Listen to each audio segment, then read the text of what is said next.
Imagine this. It's Parents' Day, May 9th, 2026, over in Seoul, South Korea. You've got this bustling, joyous family gathering going on. You know the vibe. Laughter echoing, amazing food everywhere, multiple generations just swapping stories around a massive dinner table. But right in the middle of all this wonderful, noisy chaos, the absolute highlight of the whole evening wasn't some grand formal speech. And it definitely wasn't an expensive gift. It was actually a physical artifact. Something small, something handwritten, and something just profoundly moving. Let's jump into this explainer and take a look. So this little handwritten letter, it's from a fourth grader named Faith Cho. And to give you some context here, just 10 days before writing this, Faith had completely uprooted her life. She permanently relocated all the way from San Diego, California, right into her grandparents' home in Seoul. That is a massive life change for a kid. Let's actually just take a second and read her exact words, right as she pressed them onto the paper. Dear Grandma and Grandpa, Happy Parents' Day. Thank you for letting us stay in your home and getting us food to eat, the bunk beds, the desks, buying the car, and being so generous. And for supporting us, and by giving me art supplies and 2 antique drawers to put my stuff in. Love, Faith Cho Zuman, Cho. God will provide. Honest and detailed gratitude, the child's gaze. Let's really break down what we just read. When you look closely at the literal elements she chose to include, well, there's just so much we can learn. Faith's sheer level of detail, it completely reveals how honest and razor-sharp a child's gaze actually is. I mean, think about it. As adults, we kind of take the basics completely for granted, right? We just expect to have a place to sleep, food to eat, a solid roof over our heads. But Faith doesn't miss a beat.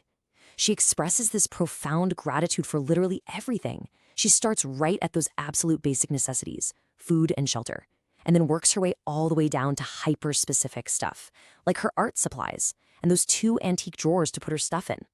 It's just this beautifully poignant reminder of how carefully children observe the world and how much they notice the loving provisions made for them by their family.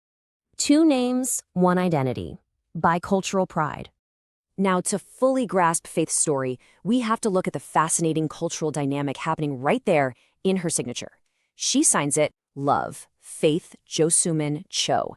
The really crucial takeaway here is how seamlessly this American-born kid just embraces her dual heritage. By placing her Korean name, Sumin, right smack in the middle of her English name, she's showing off some incredibly strong, rooted self-esteem. Honestly, it takes a ton of confidence for a young spirit to bridge 2 entirely distinct cultures like that, especially when she just moved across the entire world literally 10 days earlier. It's a brilliant illustration of a young girl fiercely remembering her roots and confidently claiming her full identity while she's navigating this brand new life in Seoul. A legacy of faith, beyond the physical.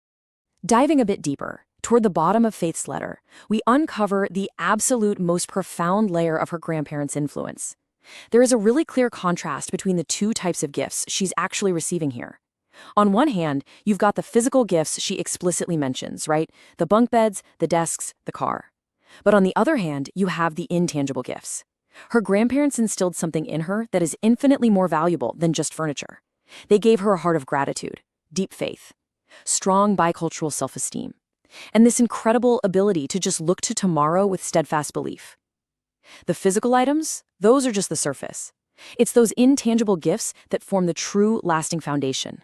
And that logically brings us right to those final words at the very bottom of the page, God will provide, complete with a little hand-drawn cross tucked inside a shaded heart.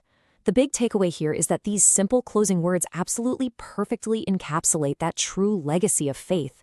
I mean, leaving everything you know in San Diego and permanently moving to a totally new country, that is incredibly difficult. For a 4th grader, it's a massive, world-altering upheaval.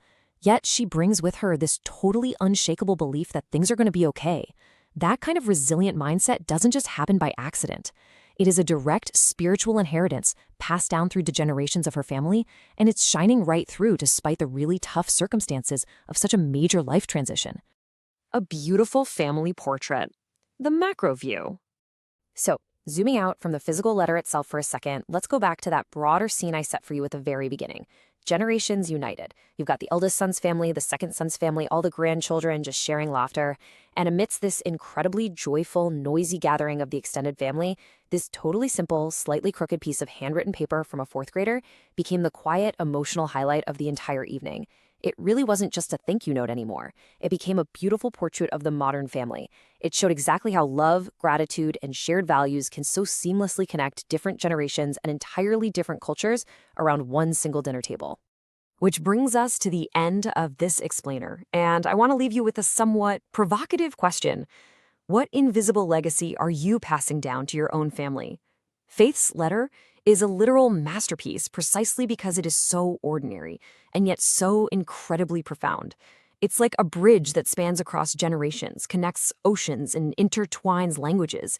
It reminds us that the absolute most lasting impact we leave isn't found in the physical things we buy for our loved ones. It's in the gratitude, the resilience, and the faith we teach them. So take a moment today to really reflect on the intangible gifts you're giving to the people around you. Thank you so much for joining me to deconstruct this amazing piece of family history, and I really hope it leaves you inspired to go out and cultivate your own legacy.